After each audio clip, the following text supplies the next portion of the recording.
আমাদের শরীরের শক্তি তিনভাবে প্রকাশ পায়। একটিকে বলা হয় প্রকাশিকা।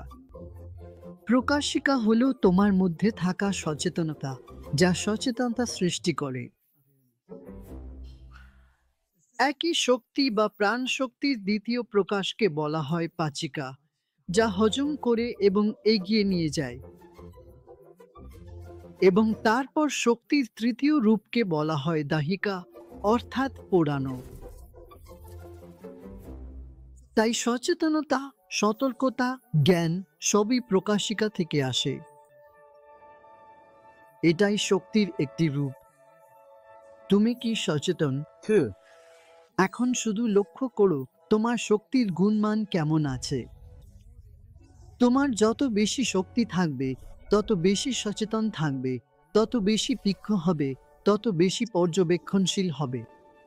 আর আমরা পাঁচটি ইন্দ্রিয়ের মাধ্যমে যেসব অভিজ্ঞতা অর্জন করি, সেগুলো তখনই তীব্র হয় যখন শক্তি প্রকাশিকা রূপে থাকে। শক্তি ধরুন, যখন এই শক্তি উচ্চতর থাকে, তখন আপনি আরো ভালোভাবে শিখতে, আরো ভালোভাবে প্রকাশ করতে সচেতন ও সচেতনতা থাকে। এখন একই শক্তি দাহিকা রূপে থাকে। দাহিকা হলো তোমার বিপাক ক্রিয়া, পোড়ানো। একই শক্তি পুড়ে যাচ্ছে, সব কাজই এই শ্রেণীতে পড়ে। তোমার ব্যায়াম, তোমার চলাফেরা, কিছু করা, সবই। যখন তুমি কাজ করছো, তখন জ্ঞানটা পেছনে থাকে, আর যখন জ্ঞান সামনে আসে, তখন করাটা পেছনে সরে যায়। তুমি কি এটা লক্ষ্য করেছো? তাহলে দ্বিতীয় প্রকাশ হলো দাহিকা, শক্তি। শক্তি তখনই যখন আমরা ব্যায়াম করি। তুমি কি খেয়াল করেছো এক্সারসাইজ করার সময় বেশি ভাবতে পারো না? খুব ভারী ওয়েট তুললে মনে হয় মাথাটা ছুটি নিয়ে নিচ্ছে। সব কাজই শক্তির অধীনে পড়ে। তারপর আছে পাচিকা। পাচিকা মানে তুমি হজম করেছো। দেখা যাক গ্রাস করছে। পাচিকা মানে তুমি গ্রহণ করেছো, হজম করেছো, খেয়েছো। একবার তুমি গ্রহণ করলে সেটা আর থাকে না। তাই জীবনের সব অভিজ্ঞতা ধীরে ধীরে বা আস্তে আস্তে হজম হয়ে যায়। যদি সেটা হজম না হয়, তখনই তাকে ট্রমা বলে। কিছু যদি তোমার মনে থেকে যায় এবং হজম না হয়, সেটা কি? ট্রমা। এটাই শক্তি, অর্থাৎ গ্রহণ করার শক্তি। তাহলে পি শক্তি, ডি শক্তি আর সি শক্তি। প্রকাশিকা, দাহিকা, পাচিকা। এখন তোমার সহনশীলতা হচ্ছে পাচিকা,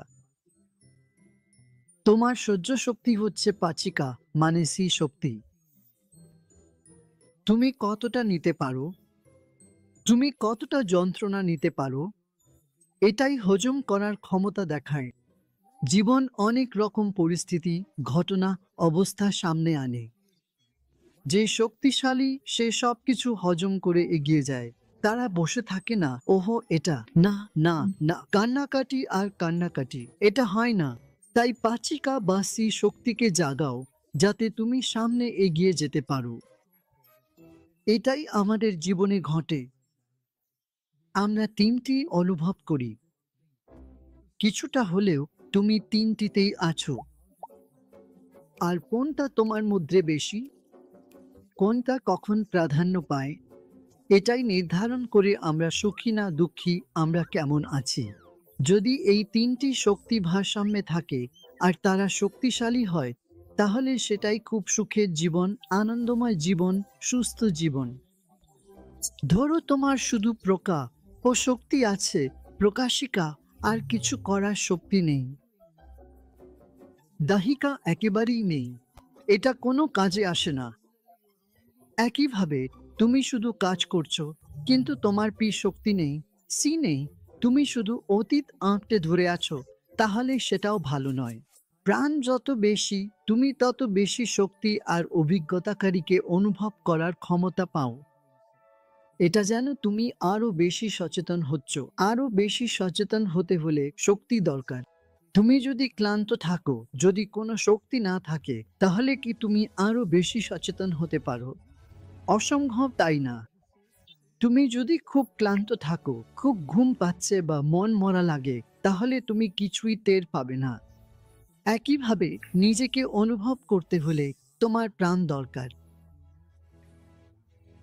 বুঝতে পারলে